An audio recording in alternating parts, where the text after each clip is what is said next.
नमस्कार दोस्तों, उम्मीद कर रहे हैं कि आप लोग बहुत अच्छे होंगे। आज हम लोग करंट अफेयर के 5 क्वेश्चन विथ एक्सप्लेनेशन के साथ डिस्कस करते हैं और उम्मीद करेंगे कि आप ये 5 के 5 क्वेश्चन राइट करेंगे। और दूसरी चीज़ ये बताना चाहेंगे कि क्षमा करिएगा कि वीडियो 2 दिन बाद हम डाल रहे हैं, थोड़ा सा कुछ व्यस्तता होने की वजह से लेट हो गया। तो चलिए टॉप 5 क्वेश्चन में पहला क्वेश्चन लेते हैं। ये देखिए, पहला क्वेश्चन क्या कह रहा है। कह रहा है कि अगस्त 2022 में राष्ट्रीय अपराध अभिलेख ब्यूरो द्वारा तैयार रिपोर्ट में उत्तर प्रदेश के साइबर अपराधों में कितने प्रतिशत की कमी दर्ज की गई है। वृद्धि नहीं कह रहा है, यानी कि जो अपराध साइबर के द्वारा, टेक्नोलॉजी के द्वारा किया जाता है, कह रहे हैं कि यह रिपोर्ट में राष्ट्रीय अपराध अभिलेख ब्यूरो द्वारा जो रिपोर्ट तैयार की गई है उसमें कितना प्रतिशत कमी की गई है। तो ऑप्शन ए कह रहा है 22.6%। दूसरा ऑप्शन कह रहा है 10.99%। तीसरा कह रहा है 11.99%। या डी कह रहा है 20.77%। तो इसका राइट आंसर बताइएगा। उम्मीद है कि ये राइट करेंगे, लेकिन मुझे ये भी उम्मीद है कि आप इसको गलत करेंगे। तो चलिए, इसका आंसर डी नहीं होगा, इसका आंसर सी 11.99 नहीं होगा, इसका आंसर बी 10.99 नहीं होगा, इसका आंसर होगा 22.6% की क्या की गई है, उत्तर प्रदेश के साइबर अपराधों में कमी दर्ज की गई है। तो ये आपका पहला क्वेश्चन। इसी से संबंधित कुछ हम लोग जो है कुछ चीज़ें हम यहाँ डिस्कस कर लेते हैं। कह रहा है कि राष्ट्रीय अपराध अभिलेख ब्यूरो द्वारा बच्चों के प्रति अपराध के मामले में 19.7% की कमी बताई गई है। और साथ में इस रिपोर्ट ने महिला अपराध के मामले में हरियाणा राज्य को 119.7% के साथ सबसे निम्न स्थिति बताई। यानी कि ये कह रहा है रिपोर्ट, हरियाणा राज्य में महिलाओं से संबंधित अपराध अधिक हैं। कह रहा है बच्चों के प्रति अपराध के मामले में सिक्किम की स्थिति संतोषजनक नहीं है, यानी सिक्किम में बच्चों के प्रति अपराध बढ़े हैं। ये कौन कह रहा है? राष्ट्रीय अपराध अभिलेख ब्यूरो ने जो रिपोर्ट तैयार की है। आप मुझे बताइएगा कि राष्ट्रीय अपराध अभिलेख ब्यूरो को तैयार कौन करता है। चलिए क्वेश्चन यहाँ पे नेक्स्ट क्वेश्चन लेते हैं। क्वेश्चन नंबर 2, ये बहुत इजी क्वेश्चन है, इसका राइट आंसर सभी करेंगे।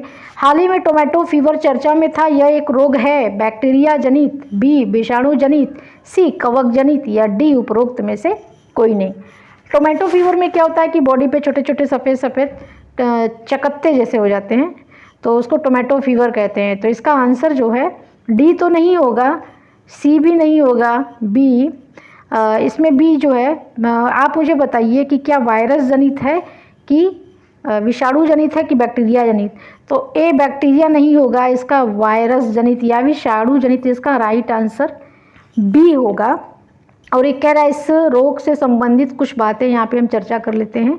तो कह रहा है कि टोमेटो फीवर विश्व स्वास्थ्य संगठन को इंग्लिश में हम क्या कहते हैं, WHO वर्ल्ड हेल्थ ऑर्गेनाइजेशन के अनुसार बच्चों को कम आयु में संक्रमित करता है। यह बुखार वायरस जनित बुखार है, यानी बैक्टीरिया से नहीं वायरस से होता है। और कह रहा है जिसके संक्रमण से मुंह में, हाथ पर, पैर पर टमाटर जैसे चकत्ते बन जाते हैं। 3 कह रहा है इस बुखार से बचाव के लिए पौष्टिक आहार का सेवन करना चाहिए, स्वच्छता रखना चाहिए, और जो संक्रमित व्यक्ति है, इस बुखार से पीड़ित है, उससे दूरी बनाए रहेंगे तो इस बुखार से आप बच जाएंगे।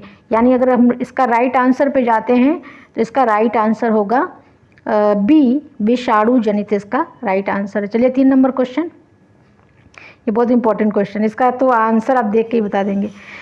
हाल ही में ब्लूमबर्ग बिलियनियर्स इंडेक्स 2021-22 जारी किया गया है, जिसमें भारत के उद्योगपति गौतम अडानी, ये इनका जो फोटो है इसमें गौतम अडानी है, के द्वारा कौन सा स्थान प्राप्त हुआ है। ए पहला, बी दूसरा, और सी तीसरा, या डी पांचवा। यानी कि एक रिपोर्ट जारी की गई है, जो रिपोर्ट चौंकाने वाली है।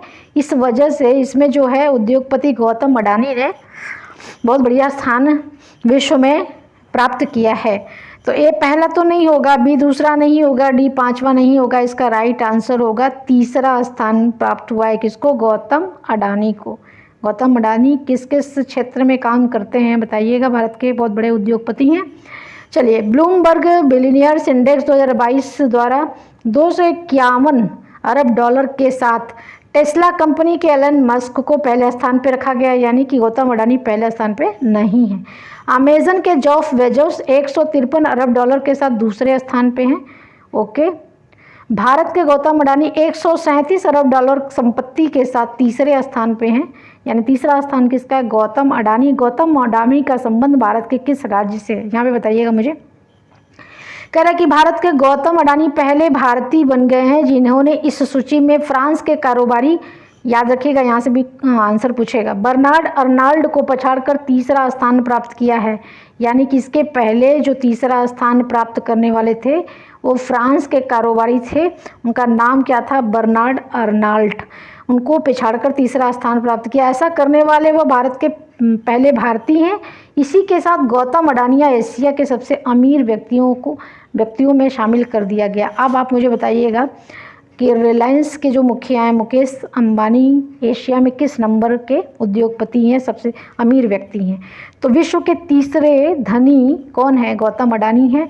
पहला मैंने आपको बताया, दूसरा बताया, और तीसरा प्रश्न अगर पूछेगा कि किसको इन्होंने पिछाड़ा है तो पिछाड़ा है फ्रांस के कारोबारी को। चलिए चौथा क्वेश्चन लेते हैं, बहुत बढ़िया क्वेश्चन है। सितंबर 2022 में मूडीज इन्वेस्टर्स सर्विस द्वारा भारत का विकास दर का अनुमान लगाया गया 7.12%, 7.5% या 7.3% या 7%, यानी इसका राइट आंसर मुझे बताइएगा। तो इसका राइट जो है मूडीज़ ने क्या किया है, ये एक नई क्या अनुमान को क्या किया है? घटा दिया है। तो 7 नहीं होगा, 7.3 नहीं होगा, 7.5 नहीं होगा, इसका राइट आंसर होगा 7.2%, ए ऑप्शन। चलिए थोड़ा सा मूडीज़ के बारे में जान लेते हैं। कह रहे हैं मूडीज़ इन्वेस्टर्स सर्विस एक रेटिंग कंपनी है जिसको संक्षेप में मूडीज़ कहा जाता है। इसके फाउंडर्स जॉन मूडी हैं। 1909 के न्यूयॉर्क में इसको शुरू किया गया था और इसका हेड क्वार्टर कहाँ है? न्यूयॉर्क में है। न्यूयॉर्क कहाँ है? न्यूयॉर्क अमेरिका में है। किस नदी के किनारे है? नदी का नाम है हडसन नदी के किनारे है। एक प्रश्न आप मुझे बताइएगा कि अमेरिका में न्यूयॉर्क है, तो अगर मान लीजिए इसको हम अमेरिका मानते हैं तो न्यूयॉर्क अमेरिका के पूरब में है कि पश्चिम में है?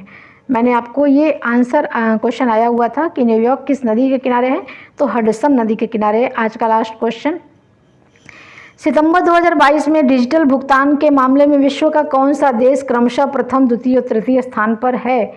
ए भारत चीन अमेरिका, बी चीन Bharat America, C America Bharat चीन, या डी उपरोक्त में से कोई नहीं। ये आने वाला क्वेश्चन है कि डिजिटल भुगतान के मामले में आपका कौन सा देश जो है 1 नंबर पे है।